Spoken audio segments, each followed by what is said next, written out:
हम भगवद गीता का अध्ययन कर रहे और अभी दूसरे अध्याय के प्रसंग पर हैं और दूसरे अध्याय के 8वें श्लोक से अब आरंभ करेंगे। इसके पूर्व यह बात आई कि भगवद गीता तो स्वयं भगवान ने ही कही है और इसकी ग्रहणशीलता के लिए भगवान को गुरु रूप में और स्वयं को एक विद्यार्थी के रूप में स्वीकार कर यदि इसका पठन किया जाए तो इसकी ग्राह्यता वास्तविक रूप में अंदर प्रवेश करती है। 8वें श्लोक पर अर्जुन ने कहा, न ही प्रपश्यामि मम अपनुद्यात् यत शोकम उच्चोषणम इंद्रियाणाम अवाप्य भूमो असपत्नम वृद्धम राज्यम सुराणाम अपि च आधिपत्यम। अर्जुन ने भगवान कृष्ण की ओर देखते हुए कहा कि इस स्थान पर मुझे ऐसा कोई साधन नहीं दिखता जो मेरी इंद्रियों को सुखाने वाले इस शोक को दूर कर सके।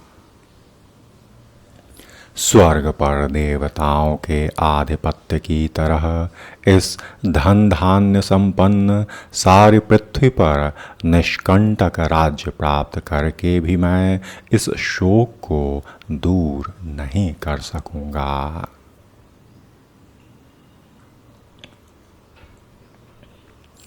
तात्पर्य यह कि यद्यपि अर्जुन धर्म तथा सदाचार के नियमों पर आधारित अनेक तर्क प्रस्तुत करता, किंतु ऐसा प्रतीत होता है कि वह अपने गुरु भगवान श्री कृष्ण की सहायता के बिना अपनी असली समस्या को हल नहीं कर पा रहा।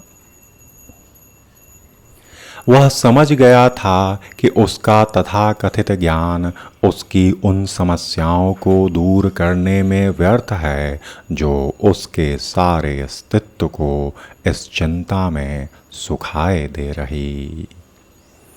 उसे इन उलझनों को भगवान कृष्ण जैसे आध्यात्मिक गुरु की सहायता के बिना हल कर पाना असंभव लग रहा था।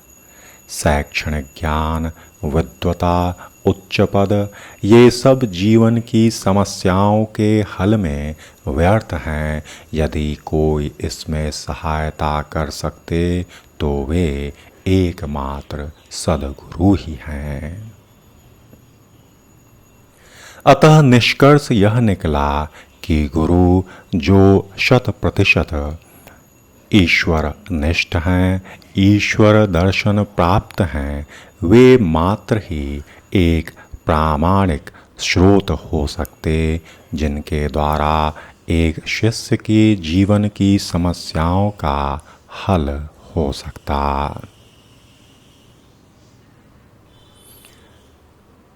चैतन्य महाप्रभु ने भी कहा, कोई व्यक्ति चाहे वह कितना ही विद्वान क्यों न हो, चाहे वह किसी भी जाति में जन्मा हो, यदि वह भगवान के विज्ञान में दक्ष है तो ही वह यथार्थ प्रामाणिक गुरु है। अन्य पात्र जो वैदिक ज्ञान में भले पारंगत ही क्यों न हो, यदि वे इस जीवन के पूर्णतम सत्य के दर्शन से रहित हैं तो वे गुरु बनने के पात्र नहीं हो सकते। संसार की समस्याओं, जन्म जरा व्याधि मृत्यु की निवृत्ति, धन संचय तथा आर्थिक विकास से तो संभव नहीं है, क्योंकि हम ऐसे अनेकों लोगों को इस जीवन में देख सकते, जो सभी तरह की भौतिक संपत्तियों से संपन्न हैं, मगर फिर भी जीवन की समस्याओं में उलझे हुए हैं।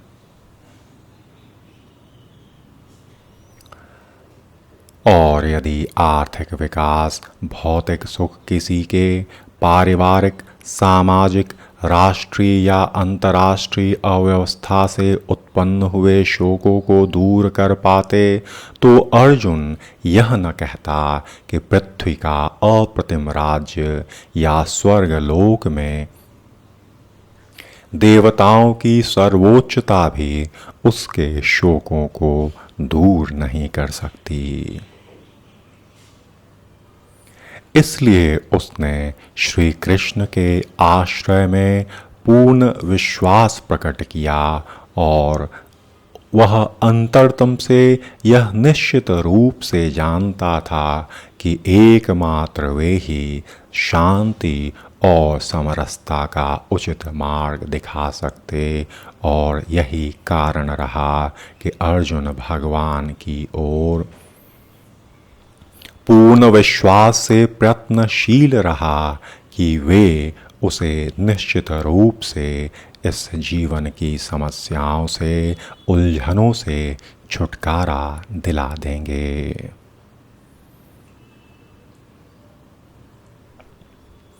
भगवद गीता भी पुष्टि करती कि जब पुण्य कर्मों के फल समाप्त हो जाते तो मनुष्य सुख के शिखर से जीवन के निम्नतम स्तर पर गिर जाता, और इस तरह विश्व के अनेकों महानतम लोगों का पतन भी हुआ, और यह शोक का कारण है। अतः यदि कोई वास्तविक रूप में शोक का पूर्ण निवारण चाहता, तो उसे परम सत्य श्री कृष्ण परमात्मा की शरण ग्रहण करनी ही होगी, जिस तरह अर्जुन ने की। अर्जुन ने श्री कृष्ण से प्रार्थना की कि वे उसकी समस्या का निश्चित समाधान कर दें, और यही भागवत गीता की विधि है। फिर 9वें श्लोक में संजय ने धृतराष्ट्र को कहा कि एवं उक्त्वा ऋषिकेशं गुडाकेशः परन्तपः न योतस्ये इति गोविंदम उक्त्वा तृष्णिम भावुवः। संजय ने कहा कि इस प्रकार अनेकों बातों को भगवान के सम्मुख रखने के बाद शत्रुओं का दमन करने वाला अर्जुन श्री कृष्ण से बोला, हे गोविंद, मैं युद्ध नहीं करूंगा, और शांत हो गया। तात्पर्य यह कि धृतराष्ट्र को यह जानकर परम प्रसन्नता हुई होगी कि अर्जुन युद्ध न करके युद्ध भूमि छोड़ भिक्षाटन करने जा रहा, किंतु संजय ने उसे पुनः यह कहकर निराश कर दिया कि अर्जुन अपने शत्रुओं को मारने में सक्षम है। यद्यपि कुछ समय के लिए अर्जुन अपने पारिवारिक स्नेह के प्रति मिथ्या शोक से अभिभूत था, किंतु उसने शिष्य रूप में अपने गुरु श्री कृष्ण की शरण ग्रहण की थी। इससे सूचित होता है कि शीघ्र ही वह इस शोक से निवृत्त हो जाएगा और आत्म साक्षात्कार या ईश्वर के पूर्ण ज्ञान से प्रकाशित होकर पुनः युद्ध करेगा, और इस तरह धृतराष्ट्र का हर्ष भंग हो जाएगा।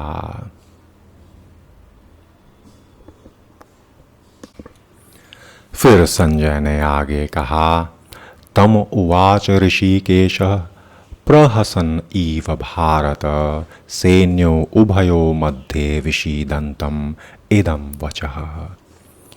संजय ने कहा, हे भरतवंशी, हे राजन, उस समय दोनों सेनाओं के मध्य शोकमग्न अर्जुन से श्री कृष्ण ने मानो हंसते हुए ये महत्वपूर्ण शब्द कहे। इस श्लोक का तात्पर्य यह कि दो घनिष्ठ मित्रों अर्थात ऋषिकेश भगवान तथा गुणाकेश अर्जुन के मध्य वार्ता चल रही थी और मित्र के रूप में दोनों का पद समान था, किंतु इनमें से एक स्वेच्छा से दूसरे का शिष्य बन गया। श्री कृष्ण हंस रहे थे क्योंकि उनका मित्र अब उनका शिष्य बन गया था और सबों के स्वामी होने के कारण वे सदैव श्रेष्ठ पद पर रहते हैं। तो भी भगवान अपने भक्त के लिए सखा, पुत्र या प्रेमी बनना स्वीकार करते हैं, किंतु जब उन्हें गुरु रूप में अंगीकार कर लिया गया तो उन्होंने तुरंत गुरु की भूमिका निभाने के लिए शिष्य से गुरु की भांति गंभीरता पूर्वक बातें की, जैसा कि अपेक्षित है। ऐसा प्रतीत होता है कि गुरु तथा शिष्य की यह वार्ता दोनों सेनाओं की उपस्थिति में हुई, जिससे सारे लोग लाभान्वित हुए। अतः भगवत गीता का संवाद किसी एक व्यक्ति, समाज या जाति के लिए नहीं रहा, अपितु सबों के लिए है और उसे सुनने के लिए शत्रु या मित्र सभी समान रूप से अधिकारी हैं। 11वें श्लोक में अब भगवान ने कहा, अशोच्यान अनवशोचः त्वं प्रज्ञावादान च भाषसे गत असून अगत असून च न अनुशोचन्ति पंडितः। श्री भगवान ने कहा, तुम पांडित्य पूर्ण वचन कहते हुए उनके लिए शोक कर रहे हो अर्जुन, जो शोक करने योग्य नहीं हैं। जो विद्वान होते हैं वे न तो जीवित के लिए और न ही मृत के लिए शोक करते हैं। तात्पर्य यह कि भगवान ने अर्जुन की स्वीकारिता के उपरांत तत्काल गुरु का पद संभाला और अपने मित्र को अप्रत्यक्षतः मूर्ख कहकर डांटा।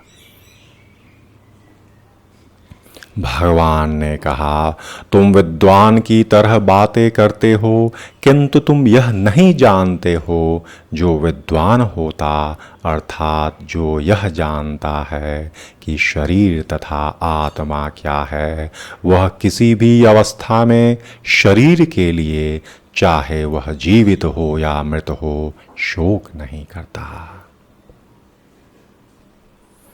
आगे के अध्यायों से यह स्पष्ट हो जाएगा कि ज्ञान का अर्थ पदार्थ तथा आत्मा एवं दोनों के नियामक को जानना है, और अर्जुन का तर्क था कि राजनीति या समाज नीति की अपेक्षा धर्म को अधिक महत्व मिलना चाहिए, किंतु उसे यह ज्ञात न था कि पदार्थ, आत्मा तथा परमेश्वर का ज्ञान धार्मिक सूत्रों से भी अधिक महत्वपूर्ण है।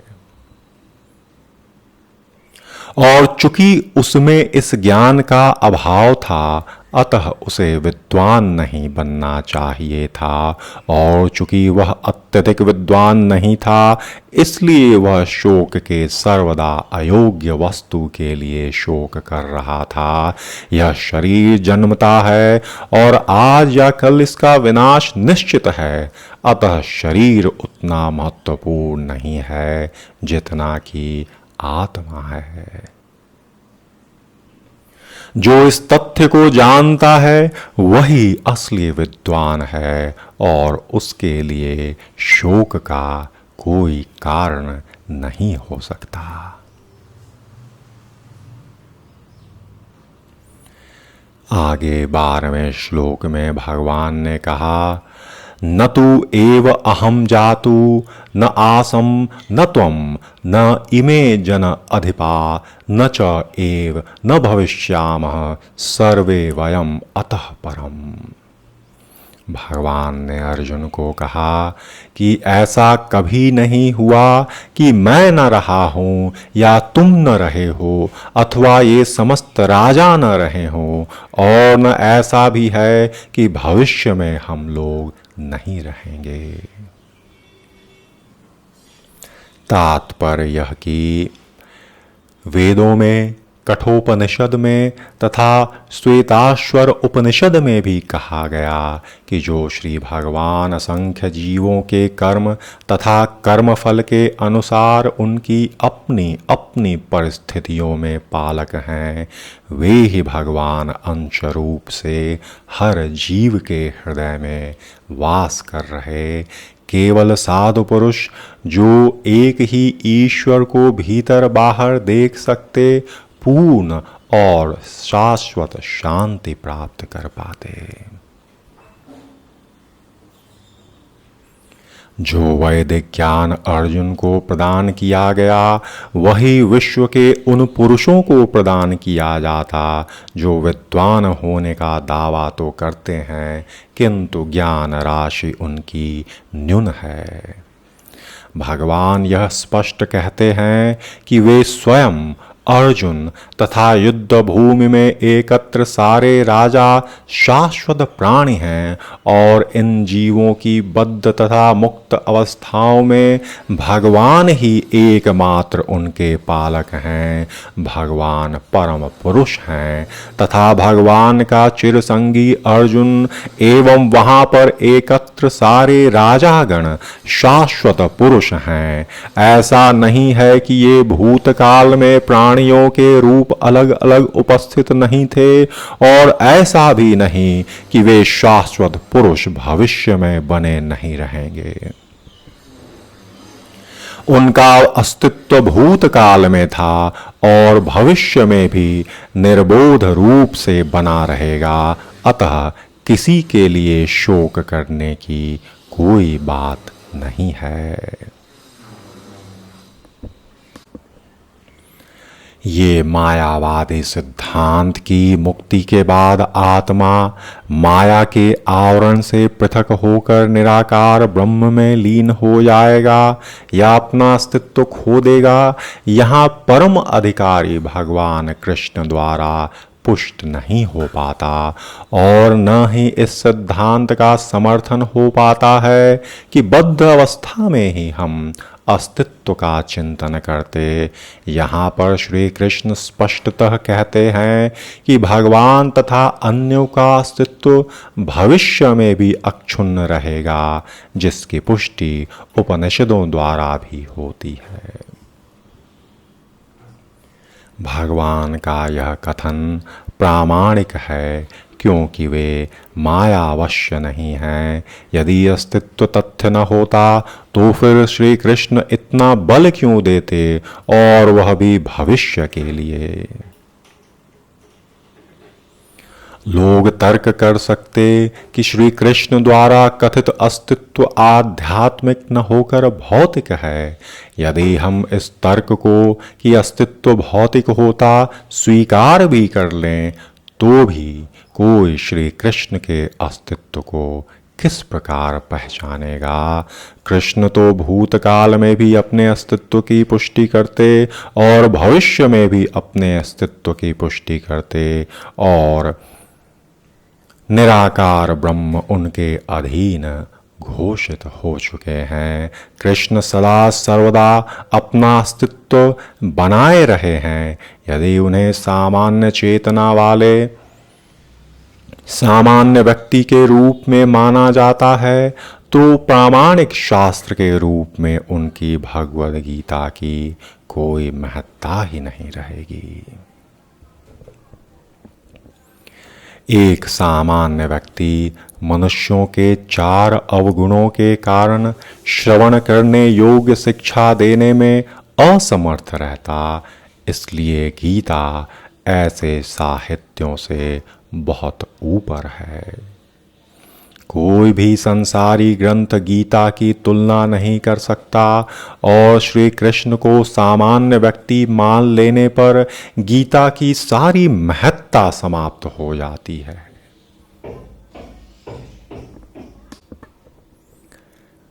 भगवद गीता में कई स्थलों पर उल्लेख है कि यह आध्यात्मिक अस्तित्व केवल भगवद भक्तों द्वारा ही ज्ञेय है और वे जो श्री कृष्ण से विरोध मत रखते उनकी इस महान साहित्य तक पहुँच नहीं हो सकती। इस तरह भगवद गीता के रहस्य को केवल भक्त समझ सकते, अन्य नहीं। और यह बातें चतुर्थ अध्याय में कही भी गई हैं। अब यहाँ एक विराम।